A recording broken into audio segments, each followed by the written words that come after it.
Ramadan riadohkan hati selalu, sahabat MK. Kita masuki segmen bincang kesehatan di rangkaian program Inspirasi Pagi persembahan DT Peduli Ramadan Peduli Negeri. Di bincang kesehatan pagi hari ini, sahabat MK, kita akan berbincang bersama dengan narasumber kita, Dr. Ferdi Ferdian, SPPD, SUB, SPPMK, dokter spesialis penyakit dalam, subspesialis pulmonologi medik kritis di Rumah Sakit Muhammadiyah, Bandung. Yang di pagi hari ini kita akan coba hadirkan topik perbincangannya adalah Yes We Can End TB, sahabat MK. Nah, di pagi hari ini Anda kami ajak juga untuk bisa menyampaikan atensi. Silakan kirimkan pertanyaan Anda seputar topik yang dibahas, yakni TB atau tuberkulosis ya, sahabat MK. Kirimkan ke 0811 224 1027. Dokter Ferdi sudah bersama dengan kita pagi hari ini. Kita akan langsung sapa saja. Assalamualaikum warahmatullahi wabarakatuh, dokter. Waalaikumsalam, sahabat Herlan. Alhamdulillah, kabar baik, sehat, dokter? Alhamdulillah sehat. Lancar puasanya, Kang? Alhamdulillah lancar, dokter. Mudah-mudahan lancar kita semuanya hingga nanti Ramadan berakhir ya. Insya Allah. Insya Allah. Dokter Ferdi, terima kasih sebelumnya sudah mengudara ya pagi hari ini di MKFM. Di studio bersama saya Herlan, dokter. Kita coba akan berbincang selama 1 jam ke depan. Ini berkenaan dengan topik yang akan kita bincangkan, yakni Yes We Can End TB. Ya, tuberkulosis. Ini saya coba tadi cari ini kenapa judulnya bahasa Inggris ya, sahabat MG pagi hari ini.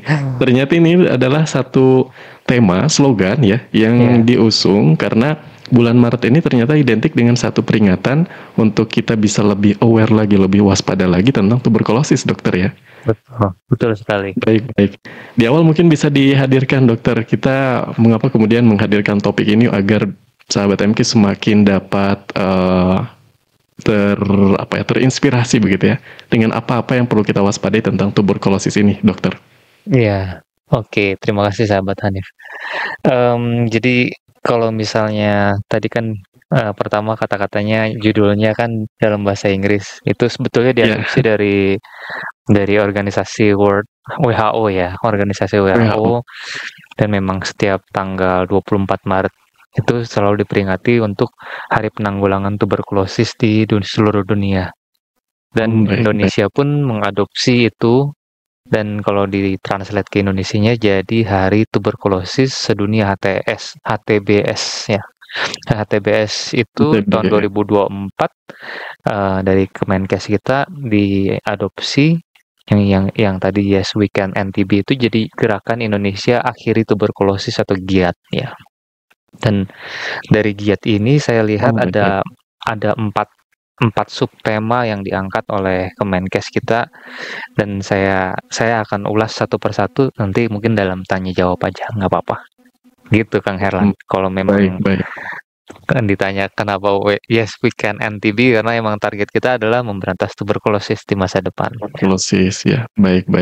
Sebelum nanti kita juga menantikan ya sahabat MK untuk dapat bersama bergabung berbincang pagi hari ini dengan topik-topik ataupun pertanyaan-pertanyaan yang sesuai dengan topik yang dibahas pagi hari ini tentang tuberkulosis. Kita coba hadirkan terlebih dahulu, mungkin sahabat MK juga sedikit bingung juga dokter kaitan dengan tuberkulosis ini, karena kalau kita mengetahui ya gejala secara umum kan ditandai dengan batuk dan sebagainya. Bagaimana kita bisa mengenali dan sebetulnya kondisi seperti apa bahwa seseorang ini kemudian didiagnosa bahwa terkena TB begitu, dokter? Baik. Jadi untuk masyarakat yang masih cukup bingung, yang awam, yang apa itu tuberkulosis? Tuberkulosis itu adalah suatu penyakit infeksi, sahabat Herlan. Jadi infeksi, kalau infeksi berarti ada sesuatu kan, dan sesuatunya ini agen infeksinya itu, agen infeksiusnya berupa bakteri. Jadi penyebabnya bukan karena guna-guna atau apa, tapi ini karena bakteri, dan bakterinya itu masuk ke dalam tubuh manusia. Paling sering karena ini bakteri tuberkulosis, bakterinya masuk melalui udara. Jadi kayak terhisap melalui hidung, masuk ke paru-paru, dan nanti kumannya tersebut dia berkembang di paru-paru kita, sahabat Herlan. Dan kumannya ini penularannya cukup sering dan cukup mudah, dalam artian ada penularan yang namanya berbasis airborne atau berbasis udara. Jadi kalau misalnya kita kata gampangnya penularan dengan penyebaran penyakit infeksi menular dengan airborne itu kayak COVID, Kang Herlan. Jadi mudah Nah, iya. sekali menyebar. Bahkan contoh gampangnya kalau era COVID kan di ruangan tertutup, habis itu ada yang batuk satu aja mungkin sekitar atau teman-teman sekitar dalam satu ruangan tersebut bisa saja tertular. Dan tuberkulosis sebetulnya memiliki kemampuan untuk menular sehebat itu sebenarnya. Cuman perbedaannya antara COVID sama tuberkulosis, kalau tuberkulosis itu perlu bacterial load yang cukup besar untuk sampai bisa menginfeksi manusia. Kata gampangnya adalah, jadi kalau misalnya kita lagi satu ruangan nih, misalnya di ruangan Kang Herlan ada yang tuberkulosis, amit-amit mudah-mudahan tidak. Terus itu butuh mungkin sekitar misalnya misalnya hampir berapa bulan lah baru Kang Herlan kena gitu. Oh, baik. Dari awal virus itu masuk pada tubuh? Dari awal bakteri tersebut masuk tubuh. Jadi Oh, numpuk bakteri. dulu, manen. Oh, Nggak langsung iya, cuman iya, hari iya. ini ada yang batuk-batuk darah di sekitar kita, keesokan harinya kita ketularan, enggak. Jadi kita harus berinteraksi terus dengan orang batuk darah tersebut, baru suatu saat di masa depan kita bisa benar-benar mengidap tuberkulosis, gitu. Jadi sedikit perbedaannya di situ, tapi sama-sama Baik, baik. menular berdasarkan airborne. Nah, untuk mengenai gejala yang tadi Kang Heran tanyakan, memang betul gejala pertamanya adalah gejala batuk, ya. Dan batuknya ini ada jangka waktunya. Batuk yang baru kita bisa sangkakan atau kita duga ke arah tuberkulosis kalau batuknya lebih dari 2 minggu, Kang Erlan. Kalau misalnya batuknya Oh, iya. baru 2 hari, 3 hari, ini mah kayaknya infeksi saluran nafas biasa gitu. Tapi kalau misalnya batuknya udah lebih dari 2 minggu, terus habis itu, apalagi dengan disertai keluhan-keluhan seperti berat badan turun, terus nafsu makan yang turun, keringat malam berlebih, habis itu demam yang tidak diketahui penyebabnya apa, kayak tipes gitu, gejala-gejala tipes. Terus Iya, tapi iya, iya. badannya juga menyusut gitu, jadi yang awalnya gemuk, misalnya awalnya 60 jadi 50, kehilangan 10 kilogram atau kehilangan 5 kilogram tanpa disebabkan oleh apapun, misal tanpa diet apapun gitu. Jadi kalau misalnya masih bingung, kenali gejala tuberkulosis itu selalu dibagi jadi dua, gejala lokalnya, misalnya infeksi tuberkulosis paru, berarti gejala lokal paru, disertai dengan gejala sistemik atau gejala seluruh tubuhnya yang tadi saya katakan. Paling sering itu biasanya berat badan turun, keringat malam, meriang, nggak enak badan, dan yang jangan lupakan juga biasanya ada kontak erat tuberkulosis yang tadi saya katakan, ada faktor risiko, atau mungkin ada riwayat pengobatan TB sebelumnya. Demikian, Hmm. sahabat Herlan. Jadi ada gimana ya, kalau masih bingung tentukan 3 hal itu. Gejala lokal, gejala sistemik, dan faktor risiko. Oh, resiko yang berdekatan tadi dengan orang Mm-mm. yang mungkin Mungkin sudah mengidap. saja mengidap Hmm. tuberkulosis di sekitar kita. Faktor risikonya hanya itu saja atau ada yang lain, dokter? Kalau faktor resikonya itu, kalau misalnya kita bagi menjadi faktor resiko internal sama eksternal, dalam tubuh kita sama di luar tubuh Oh ya. kita, sebetulnya banyak, Kang. Jadi Oh, misalnya baik, baik. contoh ya, kalau misalnya faktor internal berarti imunitas kita sangat berperan penting untuk tuberkulosis bisa menjangkit ke tubuh kita apa enggak. Ya. Contoh, misalnya pasien dengan komorbid atau penyakit penyerta penyakit kronis, misalnya ada penderita diabetes, penderita HIV, penderita dengan autoimun, penderita apalagi penyakit paru, misalnya ada PPOK atau asma, itu memiliki resiko untuk menjadi tuberkulosis di masa depan itu lebih tinggi dibandingkan orang-orang yang normal yang tidak memiliki penyakit komorbid tersebut. Contoh itu komorbid, Kang. Yang kedua, misalnya pasiennya tersebut dengan resiko eksternalnya yang ada, misalnya tadi saya bilang pasiennya tersebut bekerja atau berinteraksi bersama dalam satu rumah atau tempat dia tinggal dengan penderita tuberkulosis. Apalagi penderita tuberkulosis di sekitarnya tersebut dengan basil tahan asam atau BTA-nya yang positif. Jadi emang batuk darah, terus emang penderita TB yang belum diobati, itu resikonya tinggi. Terus ketiga, faktor eksternal lain, misalnya pasien yang bekerja dengan ruangan pekerjaannya, misalnya ruangan tertutup, terus Ya. tidak ada ventilasi yang baik. Di rumahnya nggak ada ventilasi yang baik, di tempat kerjanya nggak ada ventilasi yang baik.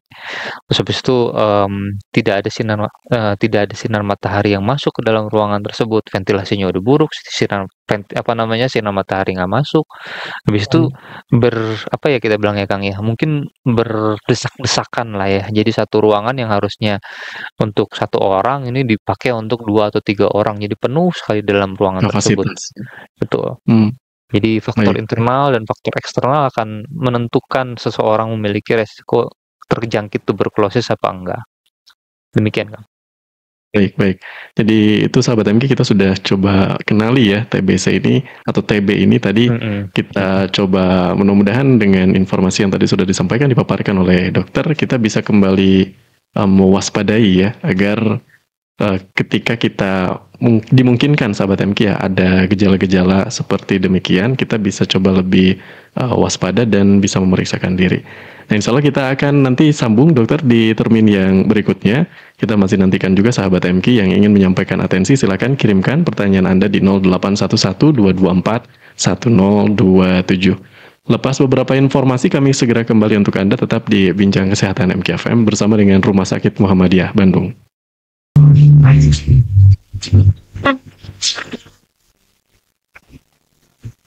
1 menit lepas dari jam 8 waktu Indonesia Barat, sahabat MK kita kembali dalam Bincang Kesehatan, masih bersama dengan Dr. Ferdi Ferdian, SPPD, SUB, SPPMK, dokter spesialis penyakit dalam, subspesialis pulmonologi medik kritis di Rumah Sakit Muhammadiyah Bandung. Yes, we can end TB menjadi topik perbincangan kita yang di termin pertama tadi sudah kita simak sahabat MK paparan dari Dr. Ferdi ya, bahwa ada beberapa hal yang perlu kita cermati sahabat MK dari TB ini. Di termin yang kedua, kami undang Anda untuk bisa menyampaikan atensi. Silakan kirimkan pertanyaan Anda seputar topik yang dibahas ke SMS juga WhatsApp 0811-224-1027. Di 0811-224-1027. Dokter Ferdi, kita kembali menyambung di termin yang kedua ini.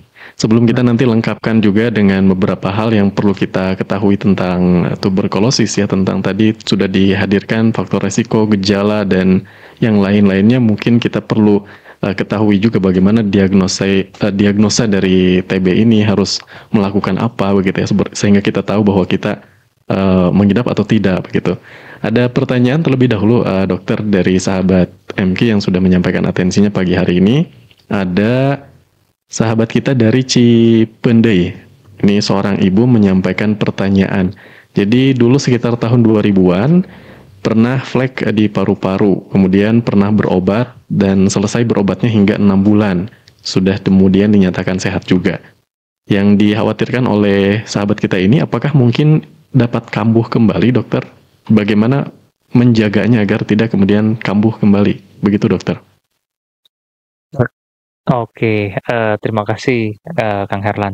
Untuk pertanyaan dari Ibu di Cipendei, jadi kalau dilihat ini berarti datanya dia pernah dapat pengobatan tuberkulosis atau pernah dinyatakan atau didiagnosis tuberkulosis di tahun 2000-an, mendapat pengobatan tuntas selama 6 bulan dan dinyatakan sembuh. Cuman yang menjadi kekhawatiran ibu tersebut adalah apakah bisa kambuh?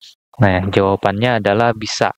Bisa terjadi kekambuhan kalau pasiennya tersebut atau ibu tersebut memiliki resiko yang tadi saya katakan. Misalnya resiko internalnya, misalnya pasien ibu tersebut menderita diabetes misalnya. Terus sistem imunnya sedang kurang baik atau gula darahnya tidak terkendali. Misalnya sekarang kan tahun 2024 berarti kuman tuberkulosisnya apakah masih ada di dalam tubuhnya? Nah, itu unknown, tidak diketahui, Kang Herlan. Kemungkinan besar yang pasti adalah ada orang di sekitarnya lagi, jadi ini faktor eksternalnya, faktor eksternal yang tidak terkontrol, misalnya sang ibu berinteraksi atau bekerja dengan banyak orang, sehingga orang di sekitarnya itu mempengaruhi. Misalnya ada yang batuk-batuk dan dia tertular kembali. Makanya nih saya katakan bahwa kita bisa kambuh tuberkulosisnya kalau emang kita tidak menjaga sistem imun kita dengan baik dan kita tidak menjaga dari resiko orang-orang sekitar kita yang untuk menularkan pada kita. Jadi saya akan jawab Ibu bahwa Ibu bisa terkena tuberkulosis lagi kalau misalnya Ibu tidak menjaga faktor internal dan eksternal tersebut. Gitu, Bu. Baik. Jadi tadi faktor resikonya kalau ada di sekitar kita itu masih dimungkinkan ya, dokter ya. Jadi kalau misalnya filosofinya adalah bahwa kita tidak memiliki imunitas terhadap tuberkulosis untuk serangan tuberkulosis selanjutnya. Kan ada kan ya, kalau misalnya pernah kena penyakit tertentu, kita cukup imun. Di masa depan kita nggak akan pernah kena serangan penyakit yang serupa gitu kan. Kalau tuberkulosis tidak seperti demikian. Kita tetap memiliki resiko untuk terkena lagi, dan harapan kita sih ya nggak seperti itu gitu. Baik dokter. Berikutnya pertanyaan kembali dokter disampaikan oleh sahabat kita, ini Mamah Lutfi dari Patrol. Jadi disampaikan dulu pernah terkena juga sekitar tahun 2000-an, ini hampir sama ya, terkena di diagnosa paru-paru basah, informasinya. Sudah berobat selama 8 bulan, sekarang kalau kena asap rokok tidak kuat, terus di tulang rusuk ini merasakan kadang-kadang suka ada yang mengganjal, tetapi kadang-kadang hilang juga. Kondisinya seperti apa jika demikian, dokter? Ya, oke. Untuk Mama Lutfi di Patrol, kalau kita lihat bahwa pertama dia dikatakan paru-paru basah ya. Kalau misalnya tadi ibu yang di Cipendei kan dibilangnya flek paru. Nah, itu macam-macam istilah awam yang memang sering beredar ya. Tapi kalau untuk paru-paru basah kadang-kadang yang muncul di pemikiran dokter adalah mungkin bisa infeksi paru akut kayak pneumonia, bisa juga dengan misalnya paru-parunya itu terisi cairan gitu. Kenapa saya berpikir demikian? Karena tadi saya sempat mendengar ada tulang rusuknya yang mengganjal. Ini sebetulnya pertanyaan selanjutnya adalah apakah waktu tahun 2000-an itu dikatakan TBC paru atau TBC selaput paru? Nah, itu yang pertanyaan saya selanjutnya. Tapi kalau misalnya anggap saja bahwa TBC paru, ya harusnya pengobatan idealnya cukup 6 bulan ya. Kalau 8 bulan mungkin itu pertimbangan khusus dari dokternya yang mengobati waktu itu. Nah, untuk hubungan dengan asap rokok menjadi tidak kuat, yaitu sebetulnya ke daya tahanan parunya ya. Jadi ada orang yang sangat sensitif terhadap asap rokok. Ketika dia menghirup asap rokok dari jauh aja, dia bisa mengalami kita bilangnya kayak semacam alergi itu, semacam hipersensitivitas terhadap saluran pernafasannya terhadap asap rokok. Sehingga ketika dia menghirup asap rokok, dia menjadi batuk-batuk atau tidak nyaman, merasa sesak dan lainnya. Kalau untuk tulang rusuk yang mengganjal tadi saya kepikiran apakah dulunya pernah kena TBC selaput paru sehingga terjadi perlengketan selaput paru di masa depan, maksudnya sehingga tulang rusuknya merasa ganjal setiap tarik nafas kayak ada yang kok nggak bisa nafas lega gitu mungkin Kang Herlan untuk Ibu Mama Lutfi. Ini perlu dipastikan kembali dengan berkonsultasi ya dokter yang lebih lanjut ya. Baik. Jadi kita menyambung kembali dokter sambil menantikan sahabat MG yang lain juga ingin menyampaikan pertanyaan, silakan kirimkan ke 0811-224-1027. Nah dokter, ketika kita tadi mungkin sudah mulai berwaspada nih dan khawatir gitu ketika kita mengalami mungkin ada tanda-tanda gejala-gejala yang serupa dengan gejala yang tadi sudah disampaikan. Untuk kita bisa mengetahui bahwa kita ini terjangkit, harus melakukan apa dokter? Ya, oke. Nah, untuk kalau misalnya kita didiagnosis atau diduga oleh dokter atau kita menduga sendiri bahwa kita terjangkit tuberkulosis, yang pertama dilakukan harus mencari pertolongan medis. Pertolongan medis artinya apa? berobatlah ke dokter atau ke puskesmas sekitar dan kita harus memeriksakan dahak. Karena dahak itulah, misalnya tuberkulosis paru ya, sorry. Kalau misalnya tuberkulosis paru berarti pemeriksaannya adalah dahak. Dan dari pemeriksaan dahak tersebut akan diperiksakan pemeriksaan tes cepat molekuler. Tes cepat molekuler artinya pemeriksaan yang sangat canggih untuk mendeteksi apakah di dalam dahak kita mengandung suatu gen kuman Mycobacterium tuberculosis. Dari pemeriksaan tes cepat molekuler tersebut, kalau misalnya hasilnya terdeteksi kita mengandung kuman tersebut di dalam dahak kita, berarti kita yang awalnya diduga tuberkulosis menjadi terdiagnosis tuberkulosis secara bakteriologis. Kenapa? Karena dari dahaknya terdapat genetik kuman Mycobacterium tuberculosis. Jadi yang paling penting demikian Kang Herlan. Jadi kita sebaiknya memeriksakan ke dokter dan periksa dahak. Yang biasanya yang terjadi di masyarakat adalah pasiennya menganggap bahwa ini hanya batuk-batuk biasa, satu. Terus kedua yang suka salah kaprah juga adalah karena batuk-batuknya nggak sembuh-sembuh, yang pertama dilakukan adalah pemeriksaan ronsen. Sebetulnya pemeriksaan pertama yang sangat dianjurkan adalah pemeriksaan dahak. Tapi jujur pemeriksaan ronsen kan jauh lebih mudah ya, tidak perlu membuang dahak dan tidak perlu mengumpulkan dahak segala gitu. Tapi tidak saya katakan bahwa penunjang ronsen itu tidak membantu dokternya, enggak juga. Demikian Kang Herlan. Baik. Jadi pemeriksaan dahak ya ini yang yang utama Kang. Yang utama. Kemudian kita bisa mengetahui apakah memang ada TBC atau tidak. TBC atau tidak. Baik. Kita kembali menyapa Dokter Ada Sahabat MK yang kembali bertanya pagi hari ini dari 0881022 sekian. Jadi menyampaikan pertanyaannya, Dok, anak dari sahabat kita ini usianya 8 tahun. Di lehernya ada benjolan. Apakah harus tes paru atau mantuk?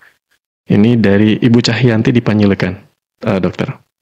Oke, Ibu Cahyanti ya. Panyilekan. Ya, oke. Kalau misalnya ada kasus seperti ini, kasus anak-anak 8 tahun yang mungkin SD kelas 2 atau kelas 3, terus ada kelenjar atau benjolan di lehernya, dan apalagi tadi saya katakan bahwa untuk mengetahui ini tuberkulosis apa bukan, yang pertama adalah kita lihat gejala lokal. Gejala lokalnya ada kelenjar di leher, ya kemungkinan limfadenitis tuberkulosis. Terus gejala sistemiknya mungkin ini Bu Cahyati tidak jabarkan. Misalnya gejala sistemiknya anak ibu keringat malam, anak ibu kalau setiap hari nafsu makannya turun, nggak mau makan, atau berat badannya tidak seperti pada usianya. Misalnya harusnya 8 tahun tingginya udah 120, ini masih tingginya masih 100, lebih kecil dibandingkan teman-teman sepantarnya. Terus amit-amit mudah-mudahan tidak ya Bu Cahyanti, bahwa mungkin di keluarganya ada yang emang tuberkulosis aktif yang sedang berobat, atau mantan tuberkulosis yang pernah sedang diobati gitu. Jadi kalau menurut saya, jadi kasus seperti ini harus dievaluasi lebih lanjut. Tadi caranya gimana untuk kita waspada, mungkin Bu Cahyanti bisa bawa ke dokter anak dulu. Karena ini kasusnya anak 8 tahun, berarti berangkatlah ke dokter anak. Nanti habis itu dari dokter anaknya akan menganjurkan untuk pemeriksaan screening paru. Saya yakin di screening paru juga, Kang Herlan. Jadi kalau misalnya pertanyaan adalah apakah perlu screening paru? Perlu, tapi yang menganjurkan adalah dokter anaknya. Jadi langkah pertamanya ke dokter anak dulu. Tapi kalau misalnya, Dok, saya hanya punya akses di Panyilekan hanya ke dokter umum, nggak apa-apa ke dokter umum dulu. Nanti dari dokter umumnya kalau memang diperlukan lanjutan, biasanya sama dokter umumnya bisa diperiksa mantuk, bisa diperiksa ronsen, ya. Habis itu nanti dihitung, ya, apakah emang memiliki kemungkinan tuberkulosis kelenjar apa enggak. Oh ya, ngomong-ngomong, tadi saya belum ceritakan juga, Kang Herlan. Jadi Iya. Mycobacterium tuberculosis ini tidak hanya menyerang paru-paru, tapi juga bisa menyerang di luar paru. Yang tadi kasus yang Mama Lutfi, yang tadi saya berpikir apakah ini bukan TBC selaput paru. Nah, itu selaput paru kan di luar paru. Nah, ini kasus yang Ibu Cahyanti, mungkin nggak ini adalah limfadenitis TB atau TB kelenjar. Dan itu semua di luar Oh, paru. baik, baik. Dan Baik, baik. resiko untuk terjangkit di luar paru ataupun di dalam paru itu sama besarnya. Jadi dalam artian kalau misalnya kita memiliki faktor resiko nih, ada resiko internal, kita autoimun misalnya. Terus habis itu kita berkontak erat ria dengan penderita tuberkulosis di sekitar kita. Kita beresiko untuk menjadi TB paru atau beresiko untuk menjadi TB ekstra paru itu sama besarnya gitu, Kang. Hmm. Iya, iya, pernah mendengar juga dokter ada TB tulang, TB itu berarti Ya, memang bukan hanya paru ya? TB di luar paru, Kang. Itu. Di luar paru ya? Oh, baik, baik. Baik dokter, sudah cukup banyak juga pertanyaan yang masuk di pagi hari ini. Kita coba nanti akan menyapa kembali, namun kita perlu jeda kembali sejenak, dokter juga sahabat MQ. Nanti masih ada satu termin kebersamaan kita bersama dengan Dr. Ferdi Ferdian di pagi hari ini. Jadi tetap bersama MKFM, selepas kita akan simak beberapa informasi berikut, kami segera kembali untuk Anda. Terima kasih sahabat MK, Anda masih bersama kami di Bincang Kesehatan MKFM. Pagi hari ini kita masih bersama dengan Dr. Ferdi Ferdian dari Rumah Sakit Muhammadiyah Bandung. Kita sudah masuki termin terakhir sahabat MK, kami nantikan Anda yang ingin menyampaikan pertanyaan, silakan masih ada kesempatan untuk Anda kirimkan pertanyaan Anda untuk langsung nanti dapat dijawab ya oleh Dr. Ferdi ke 0811-224-1027 di SMS juga WhatsApp MKFM. Dokter, kita kembali menyambung di termin yang terakhir ini ya dokter. Ya. Sudah beberapa pertanyaan masuk di pagi hari ini, kita kembali sapa dokter ya. Ada sahabat kita dari Antapani, sahabat Novi ini bertanya, 2 anak dari sahabat kita ini terkena flek paru di waktu yang bersamaan. Jadi saat itu usianya 4 bulan dan 4 tahun, dokter. Satu keponakan juga usianya 2 tahun, kemudian terkena juga flek paru-paru. Alhamdulillah semuanya sudah penguatan selama 6 bulan dan sembuh. Apakah flek paru ini termasuk penyakit gen juga keturunan, katanya dokter dari keluarga? Atau karena anak-anak ini memang faktor resikonya ini sebagai perokok pasif, katanya dokter. Oke, saya izin menjawab dari pertanyaan dari sahabat Novi, sahabat MQ setia ya. Jadi kalau dilihat di sini kita bisa tarik garis besar dulu Kang Hanif, bahwa tuberkulosis itu banyak loh di masyarakat kita dan masyarakat kita concern sekali dengan ini ya. Contohnya kayak tadi anak 8 tahun, anaknya Ibu Cahyanti. Terus ini juga anaknya Ibu Novi juga ada yang dikatakan tuberkulosis atau flek paru ya. Dan yang yang bikin kita miris itu adalah yang satu masih kecil sekali 4 bulan ya kan ya. 4 bulan, ada yang 4 tahun ya, masih balita sekali gitu. Dan yang keponakannya 2 tahun. Ya betul. Jadi saya akan katakan bahwa resiko dari sebagai perokok pasif bisa yang tadi saya katakan bahwa ketika kita menghirup udara yang mengandung asap rokok itu udara tersebut dianggap semacam iritan ya, zat-zat iritan, dan kita nggak tahu apakah saluran nafas kita itu akan memberikan respon seperti apa terhadap asap rokok. Ada yang biasa aja menghisap asap rokok, biasa aja, nggak ada masalah dengan paling juga merasa kebauan aja dengan asap tersebut. Tapi ada yang menjadi hipersensitif sampai yang menjadi kayak alergi, bisa tiba-tiba batuk-batuk, merasa sesak, bahkan bisa kayak kayak nggak nyaman sekali gitu. Dan ketika tidak nyaman, berarti kan terjadi inflamasi atau peradangan saluran nafas. Dan inflamasi tersebut bisa saja menjadi risk factor terjadinya infeksi di masa depan gitu. Nah, untuk penyakit genetik saya akan katakan bahwa untuk saat ini ya, itu belum diidentifikasi apakah seseorang memiliki kecenderungan atau kekerapan untuk lebih sering atau lebih mudah terkena tuberkulosis dibandingkan kelompok genetik lainnya. Jadi saya akan katakan sahabat Novi bahwa pertama, tuberkulosis adalah penyakit infeksi, bukan penyakit genetik. Jadi dan bukan penyakit turunan. Mungkin gitu, Kang Herlan. Baik. Berikutnya, dokter, ada sahabat kita kembali di Ciberem, Ibu Kartini menyampaikan pertanyaan. Jadi Ibu Kartini saat ini keluhannya sering batuk juga, dokter, tapi tidak berdahak. Baik. Apakah ini perlu diperiksakan juga karena mungkin durasinya sudah lama juga ya batuknya. Pernah ke klinik biasa tapi disampaikan hanya alergi saja, begitu dokter. Dan biasanya batuknya ini tidak mengenal cuaca juga, mau panas mau hujan tetap batuk katanya. Ini seperti apa kondisinya, dokter? Ya, oke. Untuk Ibu Kartini di Ciberem, sahabat MQ yang setia, kalau misalnya ada keluhan seperti ini, batuk lebih dengan durasi yang lama, lebih dari 2 minggu, tidak berdahak ataupun dengan dahak. Nah, ini mungkin pertanyaannya kurang nih. Bu Kartini apakah disertai dengan gejala-gejala penyerta yang tadi saya katakan, gejala sistemik, misalnya berat badan turun, keringat malam, dan apakah juga memiliki faktor resiko yang seperti saya bilang, misalnya ibu penderita diabetes atau penderita dengan sistem imun yang rendah, penderita kanker, dan lain-lainnya, dan apakah ada riwayat pengobatan TB sebelumnya atau riwayat kontak TB erat di rumahnya atau sekitar tempat kerjanya. Kalau misalnya ada data-data itu semua dengan gejala sistemik yang positif, dengan faktor resiko yang positif, ya layak untuk deteksi dini untuk tuberkulosis gitu. Maksudnya misalnya pun di klinik hanya dikatakan bahwa batuk alergi biasa, ya mungkin saja sebetulnya bisa aja batuk alergi biasa kalau memang dari screening tuberkulosisnya negatif. Jadi Bu Kartini memang memiliki hipersensitivitas saluran pernafasan gitu. Demikian mungkin ya. Baik, dokter.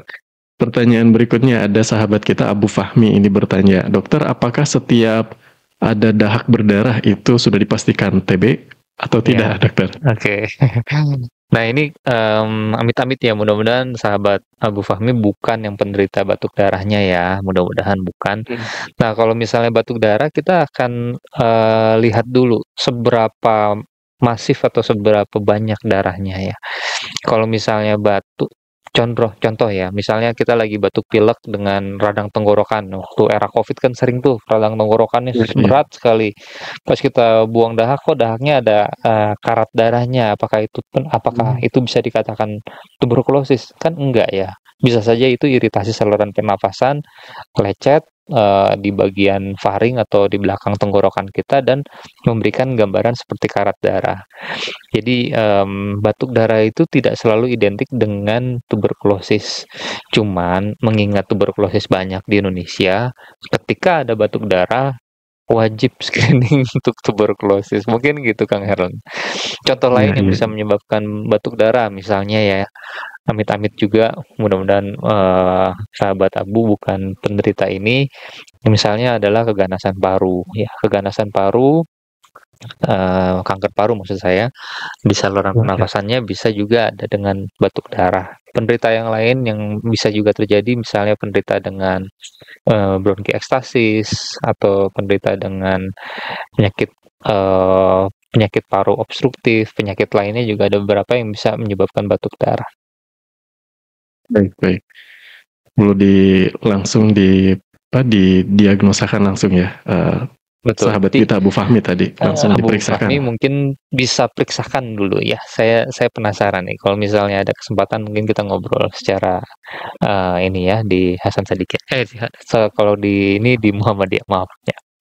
Muhammadiyah ya. Baik, dokter. Tadi kita coba lengkapkan dokter ya di akhir waktu kita mungkin sesaat lagi ini ke penghujungnya. Kalau biasanya pengobatan tuberkulosis yang dilakukan oleh dokter ini seperti apa penata laksanaannya, dokter? Oke.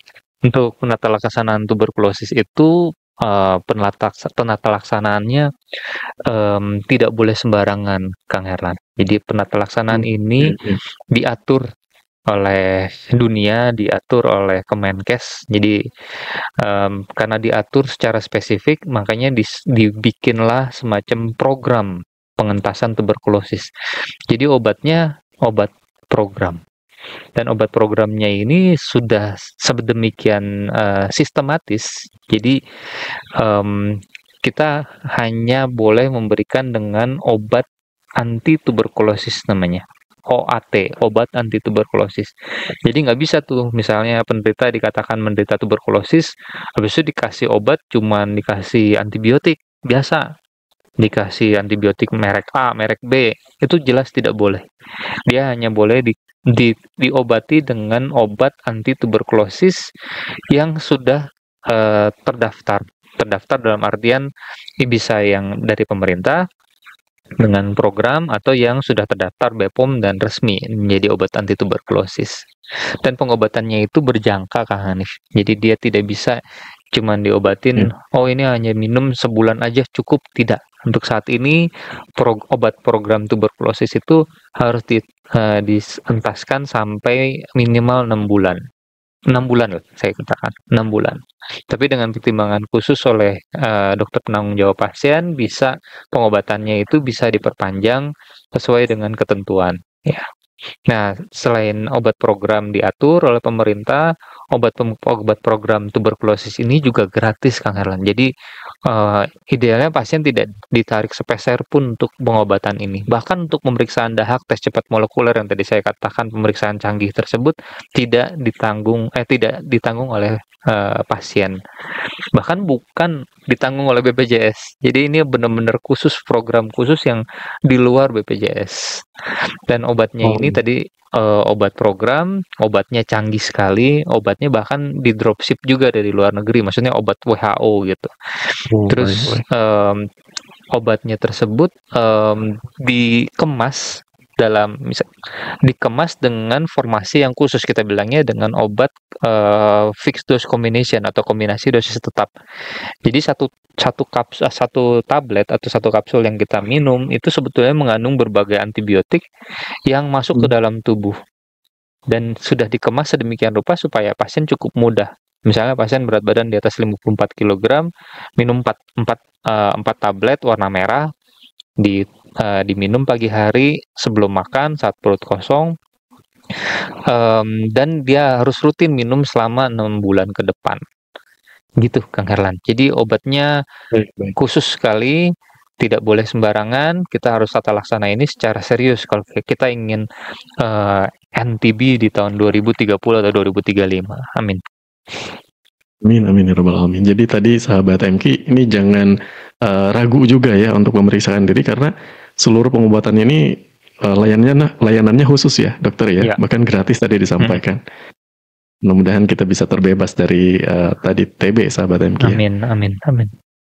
Baik dokter, ini merangkum juga pertanyaan di akhir ya, beberapa sahabat MK yang sudah masuk juga pertanyaannya. Kalau coba kita rangkum berkenaan dengan bagaimana kita bisa berikhtiar untuk mencegah tuberkulosis ini, baik dari perilaku sehari-hari di rumah maupun juga konsumsi harian yang bisa kita coba ikhtiarkan agar terhindar atau mencegah tuberkulosis ini seperti apa dokter? Ya, oke. Kalau untuk konsumsi, jelas yang selalu dokter anjurkan ke pasien-pasiennya tidak hanya untuk mencegah tuberkulosis, ikhtiar kita, yaitu konsumsilah makanan yang sehat dan bersih, Kang Herlan. Sehat itu artinya apa? Makanan tersebut ya mungkin dari waktu kita masih kecil, anjurannya adalah 4 sehat 5 sempurna, dan saya masih mengasumsikan bahwa itu masih sangat relevan untuk saat ini. Jadi ada karbohidratnya, ada proteinnya, ada sayurnya, ada lemaknya, dan hal tersebut harus seimbang. Ya, kita bilangnya seimbang, jangan banyak sekali karbohidratnya, banyak sekali nasinya, tapi untuk proteinnya atau lauknya cuma dapat dari sepotong tempe kecil, ya itu kan kasihan sekali ya. Jadi satu, makanan tersebut harus sehat dan seimbang. Terus kedua, yang kedua yang tidak kalah penting yaitu perilaku ya. Perilakunya ini gimana? Perilaku yang sangat saya highlight pertama adalah perilaku hidup sehat yang dianjurkan oleh pemerintah atau gerakan Germas ya, gerakan masyarakat sehat itu. Ya, contoh gampangnya adalah ya kita harus hentikan rokok, satu ya. Hentikan rokok itu bukan hanya untuk diri sendiri, tapi juga untuk lingkungan. Terus kedua, kita harus banyak olahraga. Olahraga itu akan meningkatkan sistem imun. Percaya deh. Kalau misalnya ada orang yang pernah melakukan olahraga, tahu bahwa sistem imunnya akan berkali-kali lipat lebih meningkat dibandingkan dia tidak rajin berolahraga. Bisa dengan lari, bersepeda, jalan santai, dan lainnya, itu sudah cukup sebenarnya. Ya. Terus ketiga ya jangan hidup sedenter. Sedenter itu cuma kerjaannya cuma nge-scroll TikTok atau scroll IG, tapi juga Iya. harus lakukan aktivitas, achieve hal-hal yang bisa kita achieve dalam harian hidup Iya. kita. Jadi jangan cuman kalau zaman dulu mungkin hidup sedenter itu kayak ini Kang. Misalnya kayak nonton TV pakai remote gitu ya. Di sebelahnya ada popcorn gitu. Cuman klik-klik Iya. ganti remote. Kalau sekarang berbeda. Jadi kita harus mensesuaikan dengan kondisi masyarakat saat Iya. ini kan. Jangan jadi kaum rebahan ya. Betul, di Indonesia istilahnya kaum Baik, baik. rebahan, betul. Baik, dokter. Baik, ini terakhir dokter. Sahabat kita ada yang menyampaikan pertanyaan juga. Jika ingin konsultasi langsung dengan dokter di RSMB, ini bisa ketemunya hari apa saja dokter, jam berapa? Baik, untuk terima kasih untuk perhatiannya. Kalau untuk di Hasan sedikit. Di Muhammadiyah itu saya setiap hari Rabu jam 4 sore. Setiap Rabu hari jam Rabu 4 jam 4 sore. Tapi kalau untuk misalnya, kebetulan di sana juga di Muhammadiyah udah ada pelayanan tuberkulosis resisten obat juga Kang Herlan. Jadi pelayanan baik. tuberkulosis itu juga dibuka dengan waktu-waktu tertentu dan bisa disesuaikan untuk bertemu dengan saya kalau misalnya ada pasien dengan kasus tuberkulosis resisten obat. Baik. Setiap hari Rabu jam 4 sore ya, Betul. dokter ya. Ataupun di waktu yang lain dengan langsung saja nanti dapat janjian atau menghubungi langsung Rumah Sakit Muhammadiyah Bandung. Ini lokasinya ada di Jalan Kiai Haji Ahmad Dahlan nomor 53, Turangga, Lengkong, Kota Bandung ya. Langsung saja bisa dikunjungi ke sana sahabat MK, langsung saja bisa di searching saja, nanti akan ada direction langsung ya ke sana kalau sahabat MK ingin berencana untuk berkunjung dan bersilaturahim langsung berkonsultasi dengan Dr. Ferdian. Dokter, terima kasih pagi hari ini sudah menyampaikan ilmu, mudah-mudahan jadi manfaat dan jadi jalan amal kebaikan juga tersampaikan untuk dokter.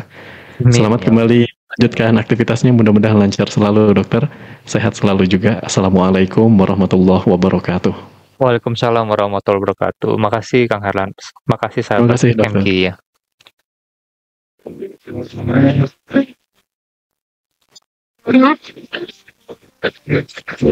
Ya, sahabat MK, baru saja kita berbincang ya bersama dengan Dr. Ferdian, SPPD, SUB, SPPMK, dokter spesialis penyakit dalam, subspesialis pulmonologi medik kritis di Rumah Sakit Muhammadiyah Bandung tentang Yes We Can NTB, sahabat MK. Tadi sudah kita dapatkan ilmunya, mari kita juga dapat mudah-mudahan implementasikan ya ilmu yang telah kita dapatkan juga untuk bisa menjaga diri dan keluarga kita dari mungkin saja paparan TB yang mengintai di sekitar kita. Terima kasih sahabat MK yang sudah menyampaikan atensi juga sudah menyimak di pagi hari ini perbincangan kesehatan di MK FM. Kita akan beralih ke segmen terakhir dalam rangkaian program Inspirasi Pagi, persembahan DT Peduli Ramadan Peduli Negeri, segmen MKpedia sesaat lagi untuk Anda.